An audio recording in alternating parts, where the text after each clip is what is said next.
सभी भक्तजनों को सप्रेम नमन। भक्तों, आज मैं आपको एक महत्वपूर्ण आरोप पर कुछ कहना चाह रहा हूँ। आरोप यह है, कुछ विधर्मियों द्वारा लगाया गया है, हिंदू विरोधियों द्वारा लगाया गया है, नास्तिकों द्वारा लगाया गया है। उनका कहना है कि राम मंदिर बनाने से क्या फ़ायदा, इतना इतना रुपया लगाने से क्या फ़ायदा, कोई एक भी फ़ायदा ज़रा समझा दो, बता दो। तो आज उसी विषय पर कुछ प्रकाश डालूंगा। एक फ़ायदा जो कि उनको समझ में नहीं आता है, क्योंकि उनकी कोई आध्यात्मिक प्रगति है नहीं, तो वे मात्र संप्रदाय होने के कारण, राजनीतिक धर्म होने के कारण उनको समझ में बात नहीं आती है कि आखिर ये मंदिर है किस लिए, इस मंदिर का लाभ क्या है, ये उनको बात समझ में नहीं आती है। या आदि थोड़े बहुत जिनकी कुछ हल्की सी गति है तो वे समझते भी हैं, तो विधर्मी होने के नाते नज़रअंदाज करते हैं और विरोध में भी बोलते हैं। तो सबसे पहला और सबसे प्रमुख लाभ तो यह है कि मंदिर मनुष्यों ने साधना के लिए बनाई है। भक्ति योग की साधना हो, राजयोग की साधना हो, जितने प्रकार के योग हैं, अष्टांग योग हैं, प्रणव योग हैं, मंत्र योग हैं, तंत्र योग हैं, ज्ञान योग हैं, तो इन सभी साधनाओं के लिए मंदिर बनाए जाते हैं, क्योंकि वहाँ एक उपयुक्त वातावरण होता है। वहाँ वैसे समर्थ साधु संत रहते हैं जो आपको दिशा निर्देश करते हैं और उन साधनाओं को बताते हैं जिनके माध्यम से आप अपने चक्रों का जागरण करते हैं, आप ध्यान में चले जाते हैं, आपका जो है समाधि में आपका प्रवेश हो जाता है, फिर केवल अवस्था को प्राप्त करते हैं, परमात्मा का साक्षात्कार होता है, राम में आप लीन होते हैं। तो यह जो है सबसे प्रमुख उद्देश्य। परंतु जो लोग ईश्वर को मानते ही नहीं, निर्वाण को मानते नहीं, मुक्ति को मानते नहीं, तो उनके लिए फिर वे जिस चीज़ को मानते या जानते हैं उन्हीं संदर्भों में कुछ कहना होगा।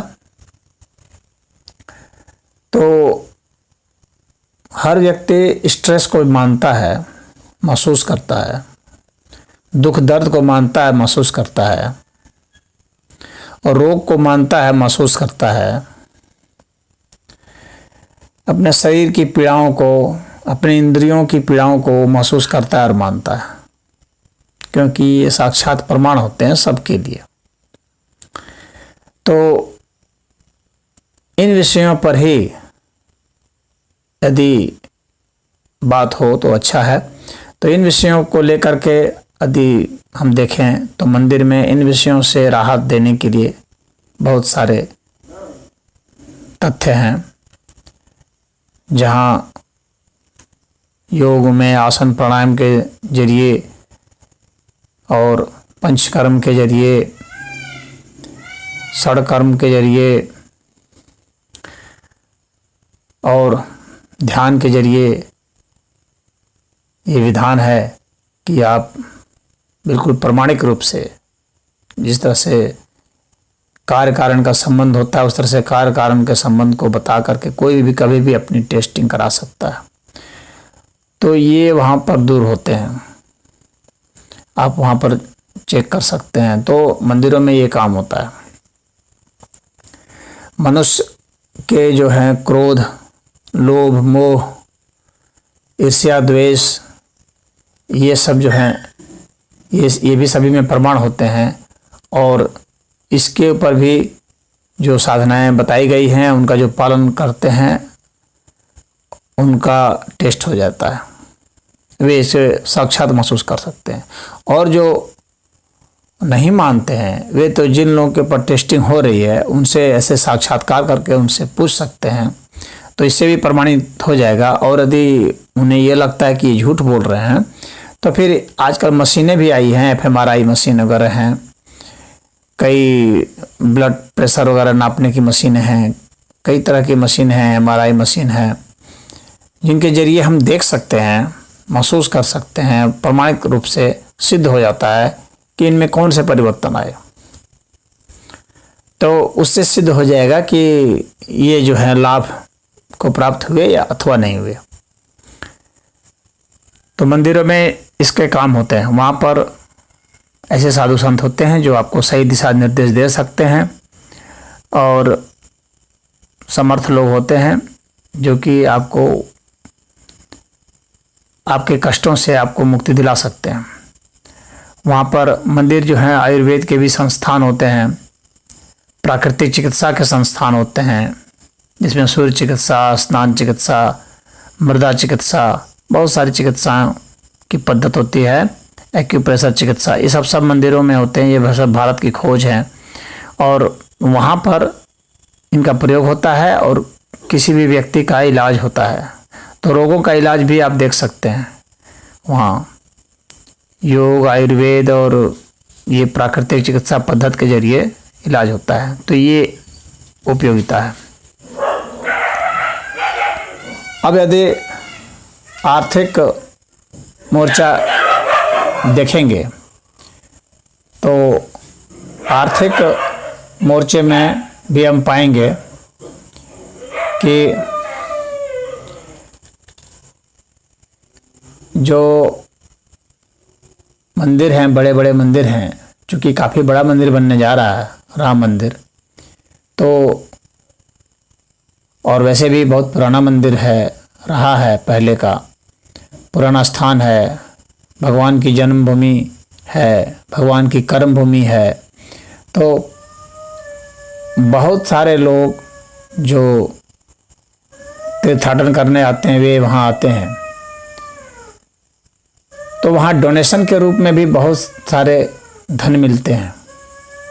तो उतने आय वहाँ पर जनरेट होंगे, उत्पन्न होंगे, और उतने आय से वहाँ पर जो है उस ट्रस्ट के जरिए जो है स्कूल कॉलेज भी खोले जा सकते हैं। कई जैसे अब जो तिरुपति ट्रस्ट है उसके तहत बहुत सारे स्कूल कॉलेजेस हैं, वोकेशनल ट्रेनिंग कोर्सेस हैं, गरीबों की भलाई के लिए बहुत सारे काम होते हैं, कौशल विकास केंद्र होते हैं, और छोटे छोटे उद्योग भी लगाए जाते हैं, अनाथ आश्रम, वृद्धाश्रम, नारी निकेतन वगैरह चलते हैं। ये सब ट्रस्ट के जरिए चलते हैं। ये सब लोक कल्याणकारी कार्य हैं। तो अब जब बहुत सारे तीर्थ यात्री सब आते हैं जहाँ पर, जिस स्थान पर, तो वहाँ पर यूं ही विकास की संभावनाओं के दरवाजे खुल जाते हैं। जैसे कि अब मंदिर में आएंगे तो वहाँ जाहिर सी बात मिठाई की दुकानों की बिक्री होगी, वहाँ पर पूजा पाठ के जो सामान हैं उनकी बिक्री होगी, तो कितने को रोजगार मिलेगा। उतने तीर्थयात्री आएंगे तो होटल में ठहरने के लिए स्थान चाहिए, तो होटल इंडस्ट्री का विकास होगा। अब उतने लोग जब आएंगे तो वहाँ पर किसी वाहन से ही वहाँ के वाहन का प्रयोग किया जाएगा, तो कितने ऑटो वालों को काम मिलेगा, टैक्सी वालों को काम मिलेगा, रिक्शे वालों को काम मिलेगा। तो इससे रोजगार की वृद्धि होगी। वहाँ ठहरने के लिए होटल के अलावा जो छोटे छोटे वो होते हैं सराय किस्म के, धर्मशाला वगैरह किस्म के, तो वे सभी बनाए जाते हैं, तो उनको भी लाभ होता है। इसके अलावा वे जब आएंगे तो अन्य चीज़ें भी वो खरीदेंगे। यानी कि सिर्फ पूजा पाठ के लिए आते लोग आते हैं तो कई चीज़ों की मार्केटिंग करते हैं। तो वह तीर्थाटन के साथ साथ देशाटन भी होता है, और इसके साथ साथ जो है वहाँ बाज़ार भी विकसित होते हैं, उसमें कई लोगों को काम मिलता है। अब होटल इंडस्ट्री में ही कितने तरह के काम मिलेंगे, कितने लोगों को उसमें बैरे हैं, उसमें कुक हैं, कई तरह के आप जोड़ते चले जाएं, आप खुद समझ सकते हैं।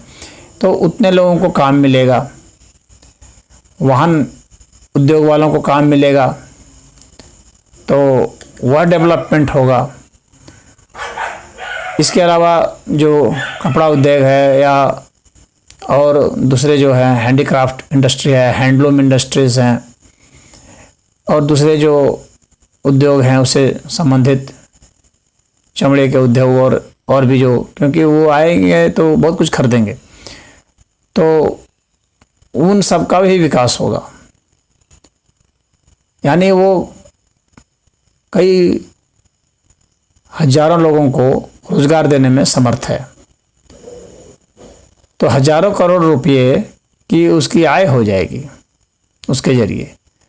तो अगर आप आर्थिक लाभ देखते हैं तो इस तरह से आर्थिक लाभ होगा और उससे फिर जो है उस आय का फिर जो है उसको फिर लगाया जाएगा समाज में। कई कई चीज़ों के लिए हॉस्पिटल खोले जाएंगे, स्कूल खोले जाएंगे, कॉलेजेस खोले जाएंगे, अनाथ आश्रम वगैरह जैसे मैंने बताया कि वे सब खोले जा सकते हैं, कई कुटीर उद्योग खोले जा सकते हैं। तो इन तमाम तरह के लाभ होंगे। इसके अलावा वहाँ पर जैसे ये साहित्य है उसका प्रकाशन होगा, भारतीय संस्कृति का प्रचार प्रसार होगा, भारतीय संस्कृति की धाक पूरी दुनिया में जमेगी। तो दुनिया से लोग आएंगे, तो बाहर से जब आएंगे तो यहाँ पर इस देश में आएंगे तो जाहिर सी बात है कि वे आएंगे तो यहाँ खर्च करेंगे, तो पर्यटन का विकास होगा। और जब कोई आता है तो अगर विदेश से आएगा तो अयोध्या आएगा तो सिर्फ अयोध्या में नहीं रुकेगा, वो हो सकता है अयोध्या के साथ मथुरा भी चला जाए, वाराणसी भी चला जाए, अगल बगल के क्षेत्रों में भी चला जाए, हो सकता है वो केदारनाथ बद्रीनाथ तरफ भी जाए। तो आदमी उत्सुक हो जाता है, फिर कई जगह की यात्रा का प्लान बना लेता है और तो उसमें लाखों रुपये खर्च करते हैं। पर्यटन उद्योग एक बहुत बड़ा उद्योग है। तो ये राम मंदिर जो है यह बहुत बड़ा उद्योग विकसित करने में समर्थ होगा। आज भी था, जबकि मंदिर हालांकि पूरा नहीं बना था तब भी लोग आते थे, लेकिन अब जो आएंगे तो वो ज़्यादा अच्छे ढंग से आएंगे और ज़्यादा संख्या में आएंगे और ज़्यादा तैयारी से आएंगे और श्रद्धा भाव से आएंगे और भारत की एक अच्छी इमेज बनेगी। और हालांकि विधर्मियों को डर तो इस बात का है कि हिंदू धर्म के बढ़त से जो है उनको लगता है कि हम लोग का नुकसान होगा, तो इस वजह से उन्हें कष्ट हो रहा है। परंतु जो सच्चाई है वो तो सामने आएगी, तो भारतीय संस्कृति तो सामने आएगी। रामायण, गीता, वेद, उपनिषद ये सब तो फैलेंगे, निश्चित सी बात है। योग पद्धति फैलेगी, आयुर्वेद तो फैलेगा। भारत का क्लासिकल म्यूजिक जो है, संगीत है, वो फैलेगा। तो ये म्यूजिक इंडस्ट्री को भी होता है, कितने लोग इसमें भजन वजन गाते हैं और नए नए गायक उभरते हैं, तो वे सब अपना एल्बम लॉन्च करेंगे, कई तरह से लॉन्चिंग होगी, उस पर फिल्में बनती हैं, फिल्में बनेंगी। तो अगर आप जोड़ते चले जाएं तो बहुत सारी चीज़ों के रास्ते खुल जाते हैं और इससे बहुत ज़्यादा विकास संभव होगा। जो बिल्कुल मूर्खता पर उतारू हैं वे इन चीज़ों को नहीं देख पाते हैं, वे चूँकि अंधे हो जाते हैं और धर्मांध हो जाने के कारण उन्हें वो सब दिखते नहीं कि इनसे क्या क्या लाभ होगा, वे अंध विरोध करते हैं। तो राम मंदिर के हर तरफ लाभ ही लाभ हैं, आध्यात्मिक लाभ हो, चाहे भौतिक लाभ हो, चाहे दैविक लाभ हो, हर तरह के लाभ ही लाभ हैं। तो जिनको परेशानी है वे अपनी परेशानी पर चिंतन मनन करें और ईर्ष्या द्वेष छोड़ दें। ये सब ईर्ष्या से उत्पन्न होता है। तो ये सब जिनको कष्ट हो रहा है ईर्ष्या से हो रहा है कि सनातन धर्म की कैसे वृद्धि और कैसे इसकी गौरव गाथा क्यों गाई जा रही है। तो गौरव गाथा इसलिए गाई जा रही है क्योंकि वे गौरव के योग्य हैं और जो योग्य नहीं होते उनकी नहीं गाई जाती है और योग्यता को आप दबा नहीं सकते हैं।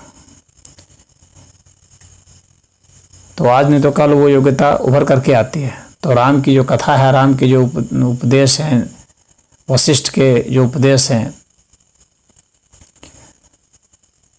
तो राम गीता भी, जैसे श्रीमद् भगवत गीता, उसी तरह से राम गीता भी एक महत्वपूर्ण गीता है। उसमें भी बहुत अच्छे अच्छे जो है सारे श्लोक हैं जो कि आध्यात्मिक दिशा देते हैं। तो भगवान राम का जीवन भी बहुत उच्च स्तर का रहा है, आदर्श रहा है, और भारत के लिए ही नहीं पूरे विश्व के लिए प्रेरणा स्रोत रहा है। विश्व के कई देशों में, जैसे कंबोडिया वगैरह भी हैं, और कई देशों में जो है राम की छवि रही है। आज भी मंदिर हैं, अंकोर वाट वगैरह मंदिर जो हैं आज भी हैं। तो ये जो भगवान राम के द्वारा प्रचारित प्रसारित जो सनातन धर्म का संदेश है वो युगों से फैलाया जा रहा है और आज भी विद्यमान है और निरंतर यह फैलता ही जाएगा। ये ईर्ष्या द्वेष से रुकने की चीज़ नहीं है, इसमें ईर्ष्या करने का विषय भी नहीं है यह, और उन लोगों को करना भी नहीं चाहिए। ये जो इटली का जो रोम है ना, ये भी तो राम शब्द से ही बना है, और ये मुसलमानों का जो रमज़ान है, ये रमज़ान भी रामदान है। तो राम तो बहुत पहले से हैं, तो उनके नाम पर ही तो बहुत सारे शहर हैं, चाहे रामल्ला शहर हो चाहे और कोई भी, राम शब्द जहाँ भी जुड़ा हुआ है आप समझ लीजिए किसी राम से ही है। और पूरे विश्व में सबसे ज़्यादा शब्द अगर किसी से जुड़ा है तो वो राम से ही है। तो इसलिए इन पर ईर्ष्या करना छोड़ दें और राम